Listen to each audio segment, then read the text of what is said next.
So this is going to be a quick video explaining through activity 3.1.5. In this activity, we're going to encounter something new, which is variables that we can change.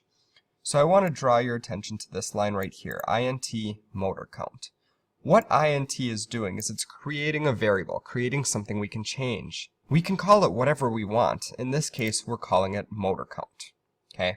So line 6 right now is creating this variable that we're calling motor count.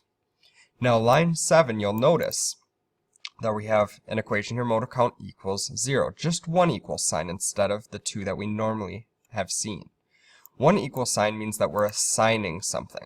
So we are assigning motor count to the number 0. So motor count is now going to equal 0.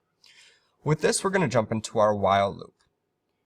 We look at our while loop, the condition, motor count is less than 3. Well, right now the motor count is 0, so we're going to be entering this while loop here. We've got our starting parenthesis for the while loop here and the ending right here. So we're going to go into the while loop. We'll start the motor, we'll wait, we'll stop the motor, we'll wait, and then this last part we've got something that's going to modify the motor count. Motor count equals motor count plus 1. So motor count was 0, now it's going to be plus 1, so it's going to be 1. The while loop ends, which means we move back to the beginning. We see if the condition's met. Motor count is now 1. It's still less than 3, so we're going to do this loop again and again until the motor count is 3.